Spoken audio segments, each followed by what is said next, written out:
నమస్తే, welcome to Disha TV. ప్రస్తుతం మనం హైదరాబాద్లోని కృష్ణనగర్ ఎల్ఎన్ నగర్లో ఉన్నాం. ఇక్కడ దారుణం చోటు చేసుకుంది.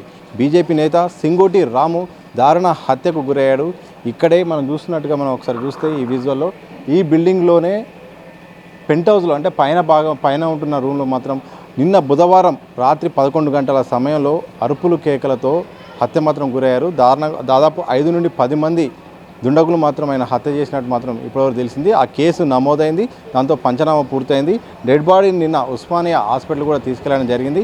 నిందితులు కూడా ఫిలింనగర్ పోలీస్ స్టేషన్లో ఉన్నట్టు కూడా ఇప్పటికే పోలీసులు సమాచారం అందించారు. దీనికి సంబంధించిన మరింత సమాచారం తెలుసుకుందాం. మన స్థానికులను అడిగి అసలు వాళ్ళకి ఏమైనా వాళ్ళకి తెలిసిన సమాచారం మరిన్ని విషయాలు తెలుసుకుందాం.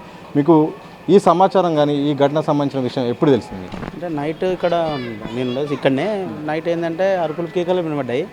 ఎవరు వచ్చారు 10 మంది దాకా వచ్చేసి దుండగులు ఏదో వచ్చి మర్డర్ చేశారు, సైలెంట్గా చేసేసి వెళ్ళిపోయారు అన్నారు. ఇక మన వాళ్ళు ఉంటారు కదా స్థానికులు, చూసిన వాళ్ళు అది విన్నాక అరుపులు వినబడుతుంటే ఏమైందని పైన వెళ్ళి చూడగానే ఇట్లా రక్తం మడుగులా పడి ఉన్నాడు మనల్ని. ఇలా అనేసి తెలియని స్థానికులు అందరూ కూడా వెళ్ళి మళ్ళీ పోలీసులు వచ్చినాక తర్వాత ఎవరిని కూడా అలో చేయలేరు. సో వాళ్ళ పంచనామా అంటే ఉంటారు కదా, వాళ్ళు సెర్చ్ చేసి చేసుకుంటూ ఉండేవాళ్ళు. సో ఆయన ఇక్కడ స్థానికంగా నివాసం ఉంటున్నారా లేకపోతే బయట వేరే ఏరియాలు ఉంటారా? అంటే ఆయన ఉండేది ఇక్కడ ఉండడు, ఏదో కాకపోతే ఒక 2-3 ఇయర్స్ నుంచి ఇక్కడ వచ్చి వెళ్తూ ఉంటాడంట అనేది మనకు తెలుసు అంతవరకే. అలాగని వచ్చి మళ్ళీ నిన్న నైట్ మరి ఏమైంది అనేది కొంచెం న్యూస్లో చూసినప్పుడు కూడా వాళ్ళకి కాల్ చేసి రమ్మనడం చెప్పారంట, ఇక్కడ రండి మాట్లాడుకుందాం ఏదో అని చెప్పేసి ఏదో డిస్కషన్లో ఈ సంఘటన జరిగిందనేసి తెలిసింది. సో రాము గారిని అంటే మీకు ఎట్లా పరిచయం ఉంది? ఎందుకంటే చాలామంది ఏరియాలో ఎవరిని అడిగినా ఏదో ఒక సందర్భంలో ఆయనకు ఫేస్ తెలుసు అంటున్నారు. మీరు చూసిన రాము ఎలాంటి వాడు? అంటే రాము అంటే ఇంతకుముందు ఏంటంటే చేపల వ్యాపారం చేసేవాడు. ఇక్కడ రైమందర్ పైన రైమందర్ పైన బోడబండ అక్కడ సైడు స్థానికంగా చాలామంది వాళ్ళు ఉన్నారు.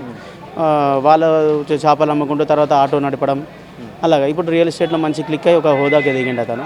ఇక మన ఏమంటారు అబ్దుల్ కలాంకు సంబంధించి ట్రస్ట్ బోర్డు దాన్ని నడుపుతూ మంచి పేరుంది. మేము కూడా యూట్యూబ్లో అట్లా మాకు ముఖ పరిచయం తప్ప అంతగా మాట్లాడడం ఏముండదు, చూస్తూ ఉంటాం మనకు అంతవరకు అంతే. సో ఆయన పొలిటికల్ లీడర్ని బీజేపీలో చేరారని నాగర్ కర్నూలు ఎంపీ టికెట్ ఆశిస్తున్నారని కూడా వార్తలు వస్తున్నాయి. ఇక్కడ అలాంటి పొలిటికల్ యాక్టివిటీస్ కానీ ఏమైనా చేశారా? అంటే ఇక్కడ ఏం లేదండి. ఆయన పొలిటికల్గా చేసినప్పుడు అంటే స్థానిక పొలిటికల్లో అందరికీ కూడా టచ్లో ఉంటాడు, కలుస్తూ ఉంటాడు, అన్న మంచి మర్యాద ఇవ్వడం అలాంటివి చేస్తూ ఉంటాడు.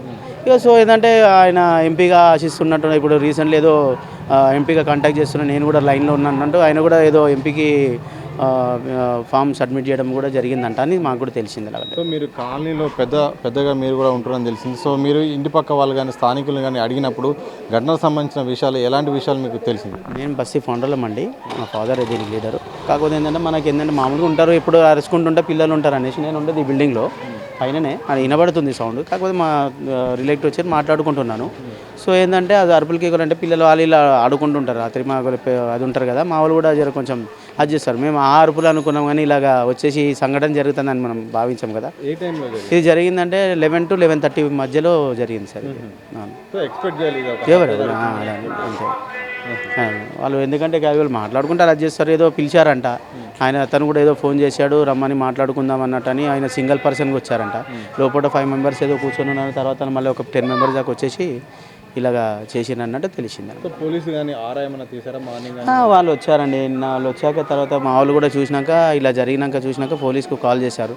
వాళ్ళు ఇమీడియట్లీ వచ్చి చూసి సీసీ ఫుటేజ్ ఇక్కడ కానీ అక్కడ మొత్తం కూడా సీసీ ఫుటేజ్ ఏం జరిగింది అలా చూసినాక తర్వాత వాళ్ళ విధంగా వాళ్ళ విచారణ జరుగుతుంది. ఏమో లొంగిపోయినా మరి ఏందనేది తెలిసింది. టీవీలో చూశాను, ఏబిఎన్లో చూసినప్పుడు పిఎస్లో విచారణ ఇస్తున్నారు ఇదని చెప్పి చూశాను. గతంలో ఇలాంటివి ఏమైనా జరిగాయి? అంటే గతంలో అంటే జరిగినాయండి సంఘటన. అంటే ఇలాగే ఎవరైతే రెంటర్స్ వీళ్ళకి సంబంధించి జరిగినాయి ఇక్కడ, కానీ ఎవరికైతే ఇక్కడ స్థానికంగా ఎవరి భేదాలు ఏదో మామూలుగా కొట్టుకోవడం తిట్టుకోవడం తప్ప అలాంటి, కానీ ఇలాంటి మాటలు లాంటి ఇంతగా కక్ష పెట్టుకొని ఇక్కడ మా బస్తీ స్థానికంగా ఇలాంటివి మాత్రం ఎప్పుడు జరగలేదండి.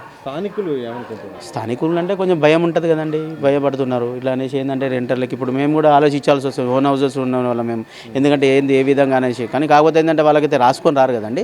వాళ్ళు ఏంటంటే ఇవ్వడం జరుగుతుంది, సరే వస్తారు ఏదో ఫ్రెండ్లీగా అట్లా ఇట్లా ఎవరిని వద్దు అని చెప్పలేము కదా సార్. అలాగా సౌండ్ వినిపించిందా? ఏం వినిపించలేదు, అస్సలు ఏం వినిపించలేదు. ఇక్కడ మనుషులు నిలబడితేనే ఎందుకు నిలబడ్డారని చూసినాం అంతే. అంతే ఇక మాకైతే అందరు నిలబడిపోయిండ్రు, ఎందుకు నిలబడిపోయిండ్రు ఇక్కడ అనేసి అంటే అమ్మ పైన ఇది అయిపోయింది, మటర్ అయింది అంటే అప్పుడు చూస్తున్నాం మేము. ఇంత శబ్దం లేనిది మా ఇంటి పక్కకే అయింది అని మేము ఆలోచించినాం అంతే. మీకు ఎప్పుడు తెలిసిందమ్మా? మాకు 11 గంటలకు తెలిసింది. ఉదయం అంటే రాత్రి మాకు అంతవరకు తెలియనే లేదు. ఏమో అది పైన తెచ్చింది మధ్యలో ఉన్నది కూడా తెలియదు మాకు. ఈ ఇల్లు ఇదే ఇల్లు, ఇంతకు ముందు కూడా వచ్చిపోయింది కదా అది. పోలీసులే తీసుకెళ్ళిండ్రు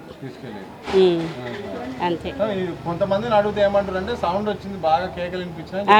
కాదండి, ఏం వినిపించలేదు, మాకైతే అసలు వినిపించలేదు. నేను టీవీ పెట్టుకొని చూస్తున్నామండి, మేము అసలు బయటికి వెళ్ళలేదు.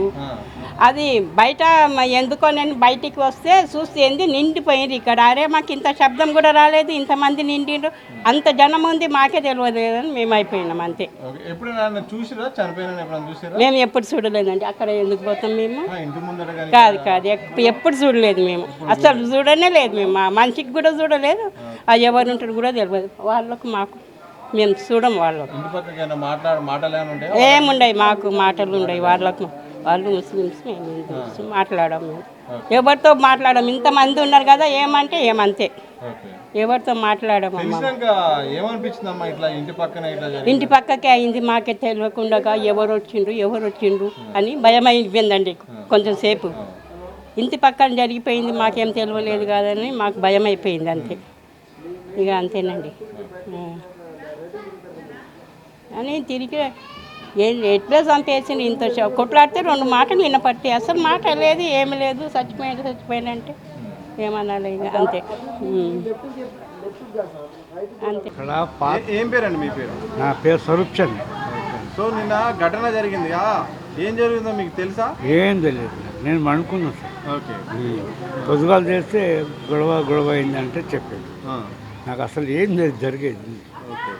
ఆ మర్డర్ అయిన వ్యక్తిని ఎప్పుడైనా చూసారా? ఎప్పుడు చూడలేదు, ఎవ్వరు నాకు గుర్తుపట్టాలి. నేను ఇక్కడ పొద్దుగా వస్తా, సాయంత్రం అక్కడ వెళ్తాను. ఎక్కడికి వెళ్తారు? మా బిడ్డ దగ్గర ఇక్కడ పండుకుంటా, అక్కడనే ఉంటుంది దినమా అంతే. ఎవరితో నాకు సంబంధం లేదు. వార్తలు చూసారా? వార్తల్లో పొద్దుగల చూపించింది, విసుగూడలా అది జరిగాని. మీ ఇంటి పక్కనే జరిగింది? ఇంటి పక్కన. ఏమనిపించింది జరిగినప్పుడు? నాకైతే ఏం కనిపించదు. ఇక్కడ ఏమైనా గొడవలు లాంటివి ఏమైనా జరుగుతాయా? సాయంత్రం పూట కానీ మనుషులు ఉండాలి, ఇలాంటివి ఏమైనా జరుగుతాయా? తగే కానీ కూర్చుంటారు అంతే, గొడవలు కావు కానీ కూర్చుంటారు. ఏం చేస్తారు అంటే కూర్చొని మామూలుగా కూర్చుంటారు. ఏమైనా ఆకతాయి లాగా? లేదు, కూర్చుంటారు కానీ టైంపాస్కి వచ్చి ఇలా కూర్చుంటారు అంతే, ఇంకేం చేయరు. చెప్పినా మీరు కూర్చొని పోయి తప్పలేదు. పోలీసులు కూడా వచ్చి మార్నింగ్ చూసారా? అంత నాకు అసలు పొద్దుగా తెలుస్తున్నా, రాత్రి ఏం జరిగింది నాకు ఏం లేదు, ఏం రాదు.